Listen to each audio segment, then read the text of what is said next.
அனைவருக்கும் வணக்கம். மத்திய அரசாங்கம் பகுதி 5 மத்திய அரசாங்கம் பார்த்துக்கிட்டு இருக்கோம். மத்திய அமைச்சரவை பற்றி நேற்று பார்த்துருந்தோம். இன்றைக்கி அட்டார்னி ஜெனரலை பற்றி பார்த்துடலாம். 76 ஆர்டிகல் 76 வந்து அட்டார்னி ஜெனரலை பற்றி பேசுது. இந்திய அரசின் தலைமை வழக்குரைஞர், சரியா? அட்டார்னி ஜெனரல்னு அவர் தான் சொல்லுவோம். இப்போது இந்தியாவுடைய தலைமை வழக்கறிஞர் யாருன்னா, அட்டார்னி ஜெனரல் யாருன்னா வெங்கடரமணி அப்படிங்கிறவர் தான் இப்போது அட்டார்னி ஜெனரலாக இருக்கார். அவருக்கு அடுத்த நிலையில் துஷார் மேத்தார்னு ஒருத்தர் இருக்கார், சரியா? இந்திய அரசியலமைப்பு சட்டம் விதி 76 இந்திய அரசின் தலைமை வழக்குரைஞரை நியமிக்க வழிவகை செய்கிறது, சரியா?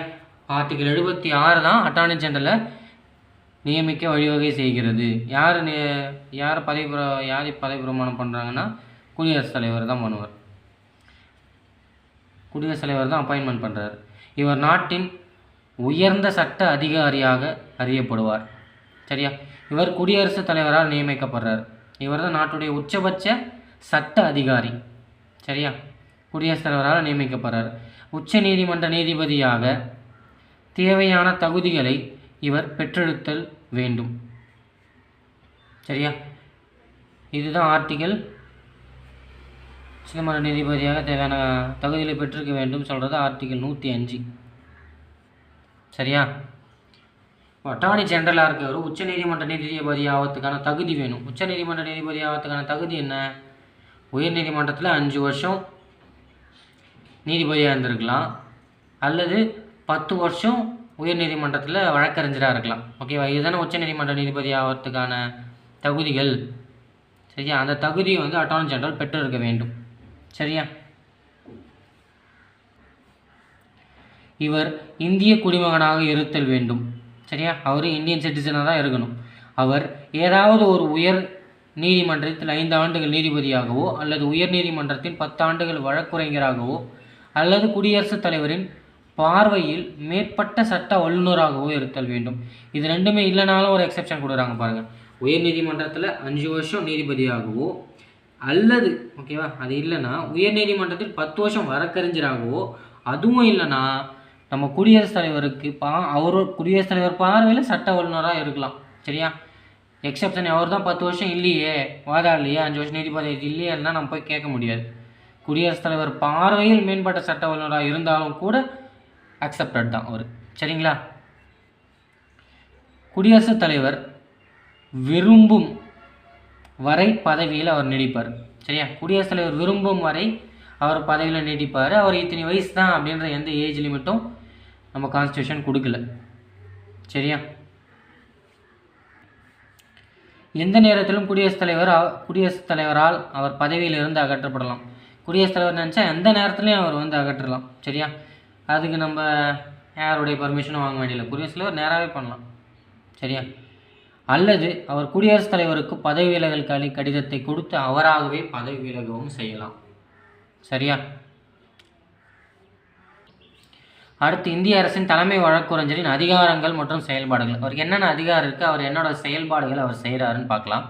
இவர் குடியரசுத் தலைவரால் குறிப்பிட்ட சட்ட விவகாரங்கள் மீது இந்திய அரசாங்கத்திற்கு ஆலோசனை வழங்குகிறார். என்ன பண்ணுறாரு?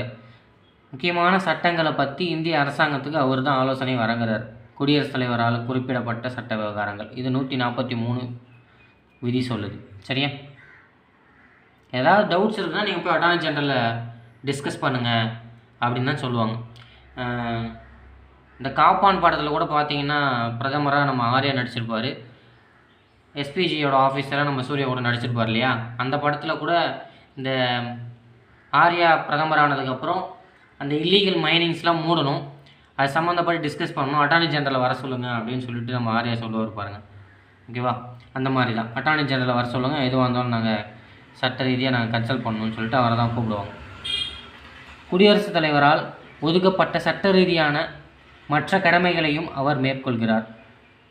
சட்ட ரீதியான சில கடமைகளை அவர் தான் பார்ப்பார், சரியா? அரசியலமைப்பு சட்டம் அல்லது ஏனைய சட்டத்தின்படி வழங்கப்படும் பணிகளையும் அவர் மேற்கொள்கிறார். கான்ஸ்டியூஷன் ரீதியில் ஏதாவது ஒரு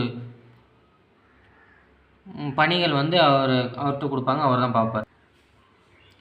இந்தியாவில் உள்ள அனைத்து நீதிமன்றங்களிலும் வழக்காடும் உரிமை அவருக்கு இருக்குது. சரியா? இந்தியாவில் இருக்கிற எந்த கோர்ட்டில் வேணாலும் போய் அவர் வாதாடுவார். அதுக்கு அவருக்கு உரிமை இருக்குது. நாடாளுமன்றத்தில் இரு அவைகளில் செயல்முறைகளிலும் பேசுவதற்கும் பங்கு கொள்வதற்கும் அவருக்கு உரிமை இருக்குது. சரியா? அட்டார்னி ஜெனரல் மக்களவையிலையும் போய் வாதாடலாம், மாநிலங்களவையும் போய் வாதாடலாம். சரியா? அதுக்கான ஆர்டிக்கல் 88 விதி 88 தான் வந்து அதை கொடுக்குது. விதி 88 என்ன சொல்லுது? அட்டார்னி ஜெனரல் இந்திய அரசின் தலைமை வழக்கறிஞர் போயிட்டு மக்களவையிலும் நிற்கலாம், மாநிலங்களவையிலும் நிற்கலாம். சரியா? வழக்கு ஆடலாம். சரியா? பங்கு கொள்வதற்கு அவருக்கு உரிமை உண்டு. நாடாளுமன்றத்தின் இரு அவைகளின் கூட்டத்திலோ அல்லது எந்த ஒரு கூட்டுக்குழுவின் கூட்டத்திலேயோ வாக்களிக்கும் உரிமையின்றி உறுப்பினராக இவர் இடம்பெறுவார். இப்போ கூட்டம் கூட்டுறோம் இல்லையா?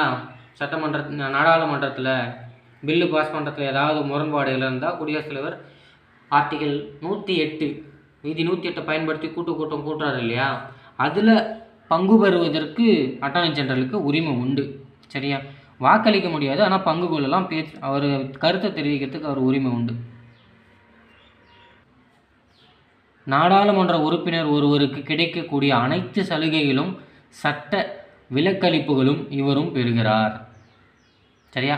ஒரு நாடாளுமன்ற உறுப்பினர் மெம்பர் ஆஃப் த பார்லிமெண்ட் அவருக்கு என்னென்ன சலுகைகள் கிடைக்குதோ, சட்ட விலகல்கள் கிடைக்குதோ, அது எல்லாமே இவருக்கும் உண்டு.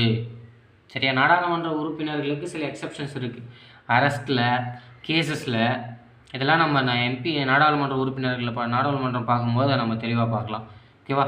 ஒரு எம்பிக்கு என்ன பவர் இருக்கோ, ஒரு எம்பிக்கு என்னென்ன சலுகைகள் இருக்கோ, அது எல்லாமே அட்டார்னி ஜெனரலுக்கும் வழங்குது அப்படின்னு தான் இந்திய அரசியலமைப்பு சொல்லுது. சரிங்களா? அட்டார்னி ஜெனரல் கேள்வி கேட்கக்கூடிய பகுதி பார்த்து வச்சுக்கோங்க. நன்றி.